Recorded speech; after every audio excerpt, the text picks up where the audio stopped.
யார் எலிமினேஷன் ஆவாங்க அப்படின்னு ஒரு பார்வை பார்த்துடலாம். யார் யார் வந்து கடைசி ஸ்டேஜில் இருக்கிறாங்க, இந்த வாரம் இவங்கெல்லாம் போவாங்க அப்படின்ற மாதிரி ஒரு பார்வை. ஆக்சுவலாக வினோத் வந்து பார்த்தீங்கன்னா டாப்பில் இருக்கிறாரு.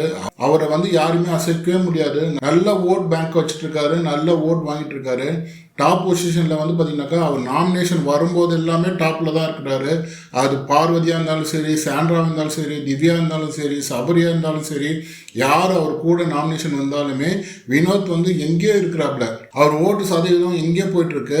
வினோத் வந்து பார்த்தீங்கன்னா ஃபர்ஸ்ட் பிளேஸில் இருக்கிறாப்புல 1,55,000 ஓட்டு வாங்கியிருக்கிறாப்புல. அடுத்த இடத்துல இருக்கிறது சபரி, செகண்ட் பிளேஸு. அவருக்கும் இவருக்கும் உள்ள வித்தியாசம் பார்த்தீங்கன்னாக்கா 65,000 ஓட்டு வித்தியாசம் இருக்குங்க. வினோத் வந்து 1,55,000 சில்லற ஓட்டு வாங்கியிருக்காரு. சபரி வந்து 90,000 சில்லற ஓட்டு வாங்கியிருக்காப்புல. ஸோ இவங்களுக்குள்ள பார்த்தீங்கன்னாக்கா 65,000 சில்லற ஓட்டுக்கு டிஃப்ரெண்ட் இருக்கு. வினோத்துக்கும் சபரிக்கும் ஃபர்ஸ்ட் அண்ட் செகண்ட் பிளேஸ்க்கே இவ்வளோ டிஃபரன்சியேஷன் இருக்கு. 3வது இடத்துல கமருதீன், 4வது இடத்துல சாண்ட்ரா, 5வது இடத்துல எஃப்ஜே, 6வது இடத்துல வியானா, 7வது இடத்துல ரம்யா. வினோத், சபரி, கமருதீன் இவங்க 3 பேருமே சேஃப் பொசிஷன்ல இருக்கிறாங்க.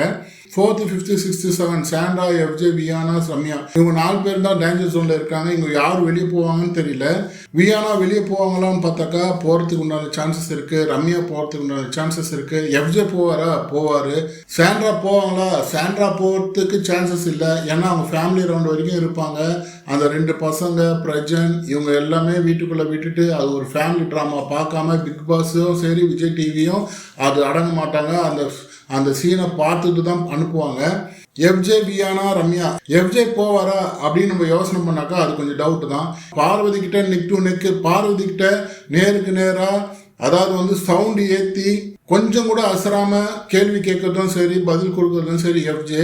பார்வதியை ஹேண்டில் பண்ணுறதுக்கு எஃப்ஜே கண்டிப்பாக இருப்பார்னு நினைக்கிறேன். இந்த வியானா, ரம்யா இவங்க 2 பேர்ல தான் ரொம்ப டவுட்டுங்க. வியானா போகிறதுக்கும் சான்ஸ் இருக்கு, ரம்யா போகிறதுக்கும் சான்சஸ் இருக்கு. கமருதீனை தூக்குவாங்களா? தூக்கிறதுக்கும் ஆப்ஷன் இருக்கு, தூக்காம வச்சுக்கிறதுக்கும் ஆப்ஷன் இருக்கு. ஏன்னா காங்கமால நடக்க வேண்டிய பிரச்சனைகள் எல்லாம் நடந்துட்டு இருக்கு. இதுக்கு மேலேயே நடக்கும். இந்த பிரச்சனை எல்லாம் வந்து பார்த்தீங்கன்னாக்கா இன்னும் ஹைலைட் ஆகி பெரிய பெரிய பிரச்சனையா போச்சுன்னா காங்கமாமா கண்டிப்பா இருப்பாரு, அரோரா கண்டிப்பா இருப்பாங்க, பார்வதியும் கண்டிப்பா இருப்பாங்க. கமருதீனால கிடைக்கிற கண்டென்ட் லவ் கண்டென்ட் போதும், இதுக்கு மேலே தேவையில்லை அப்படின்னு விஜய் டிவி நினைச்சாலும் ஆச்சரியப்படுறதுக்கு இல்லை. எது வேணாலும் பண்ணுவாங்க.